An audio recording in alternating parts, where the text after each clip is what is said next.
தனுசு ராசி. தனுசு ராசிக்கு அதிபதி எம்பெருமான் குரு பகவான். ஒரு ஃபோக்கஸ் உடையவங்க. பிறப்பே படிப்பே குறிக்கோளோட இருப்பீங்க. மாமியாருக்கும் உங்களுக்கும் ஆகாது. மாமியாருடைய பிரிவு ஏற்படும். மாமியாருக்கு கண்டம் ஏற்படலாம். இல்லை பெத்த தாய்க்கு கண்டங்கள் ஏற்படும். ஆரோக்கியம் குறையக்கூடிய தருணம் இருக்கு. உள் நோய் வரும். உடல் நலிவடைஞ்சு போகும். திடீர்னு ஹார்ட் அட்டாக் வரக்கூடிய அளவுக்கு உண்டான திடீர்னு ஒரு நோய் வரும். இதிலேயே உங்கள் வாழ்க்கை இழந்து இழப்புகளை சந்திக்கக்கூடிய தருணம் வரும். கவனம் தேவை. தனுசு ராசி ஆண்களாக இருந்தாலும் பெண்களாக இருந்தாலும். அடிபணியாத ராசி. தலை வணங்குறது தன்னை பெற்ற தாய்களுக்கு தகப்பனுக்கு மட்டும்தான் தலை வணங்கும். மீதி யாருக்கும் தலை வணங்காது.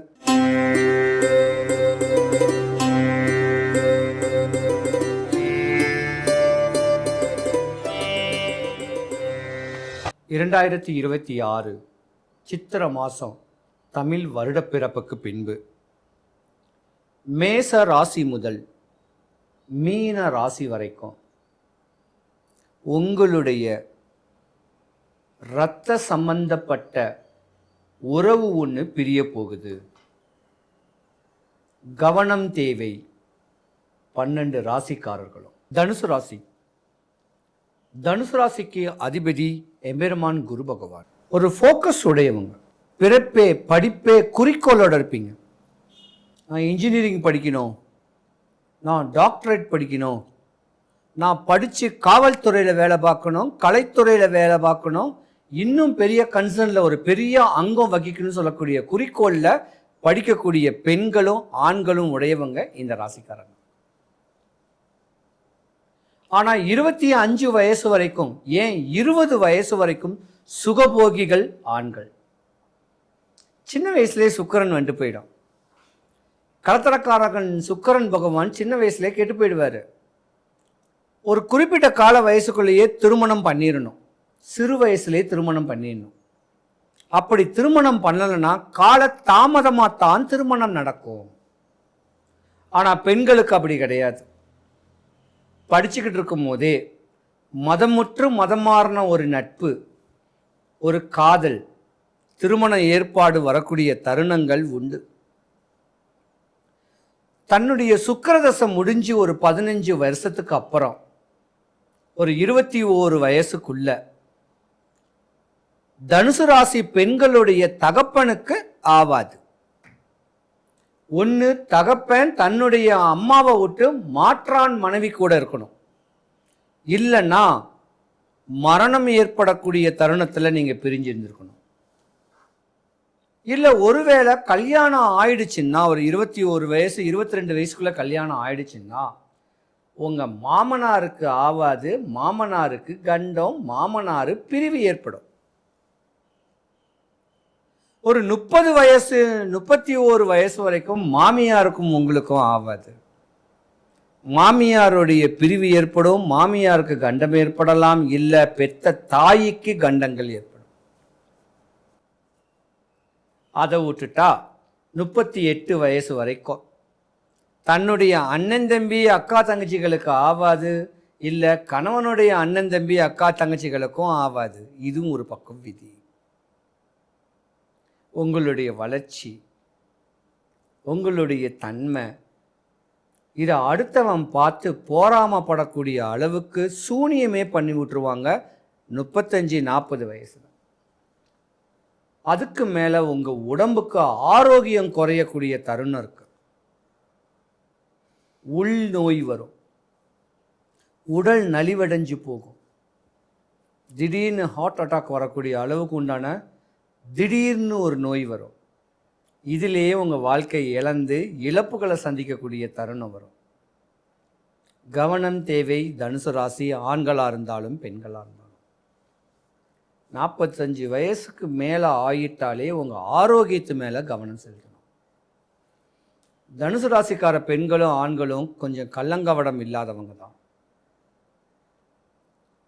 தேவையில்லாமல் இடையூறுகளை சந்திக்கக்கூடிய தருணமும் வந்துட்டு போக வாய்ப்பு இருக்குது. பல பேர் கணவன் மனைவிக்குள்ள பிரிஞ்சிருக்கக்கூடிய தருணங்கள்லாம் இருக்கு. விதியுடைய தருணத்தை அனுபவிச்சு தான் ஆகணும். ரொம்ப கவனமாக இருக்கணும் தனுசு ராசிக்காரர்கள். 4 திசையிலேருந்தும் காசு பணம் வரக்கூடிய தருணத்தில் காசு பணம் வந்தாலும் அந்த காசை தாம் மனைவி மக்களோட மட்டும்தான் செலவுப்படுத்தணும். காசு வருதேன்னு கேட்கறதுக்காக மனைவிக்கு துரோகம் பண்ணக்கூடிய தருணத்தில் இருந்தீங்கன்னா கணவன் மனைவி பிரிஞ்சிடும். கணவன் மனைவிக்கு துரோகம் பண்ணாலோ மனைவி கணவனுக்கு துரோகம் பண்ணாலோ உங்களுடைய குழந்தைங்களுடைய படிப்பு, அவங்களுடைய ட்ரீமு, அவங்களுடைய வாழ்க்கை கேள்விக்குறியாயிடும். முடிஞ்ச அளவுக்கு கணவன் மனைவி ஒற்றுமையாக இருந்து தான் எல்லாத்தையும் ஷார்ட் அவுட் பண்ணணும். விட்டு கொடுத்து போங்க. தனுசு ராசிக்காரர்கள் ஆணாக இருந்தாலும் பெண்ணாக இருந்தாலும், ஆண் ராசி அடிபணியாத ராசி. தலை வணங்குறது தன்னை பெற்ற தாய்களுக்கு தகப்பனுக்கு மட்டும்தான் தலை வணங்கும். மீதி யாருக்கும் தலை வணங்காது. தனக்கு மேல் இருக்க வேண்டிய உயர் அதிகாரிகளுக்கு தலை வணங்கும். அப்ப தலை வணங்காதது இந்த தனுசு ராசி. பொதுவாக தனுசு ராசியை பொறுத்த வரைக்கும் தகப்பனுக்கும் தாய்க்கும் ஆவாது, உங்கள் கூட பிறந்த அண்ணனோ தம்பியோ ஆவாது. உங்களுக்கு எதிரிகளே இவங்களாக தான் இருப்பாங்க. கவனமாக இருந்துக்குங்க. தன்னுடைய குடும்பத்தோட ஒட்டுணர்ந்து வாழுங்க. யாருடைய வாக்குலையும் உழாதீங்க. தகப்பன் வாயிலையும் உழாதீங்க, தாய் வாயிலையும் உழாதீங்க. உங்கள் சாம்ராஜ்யம் சரிஞ்சு போயிடும்.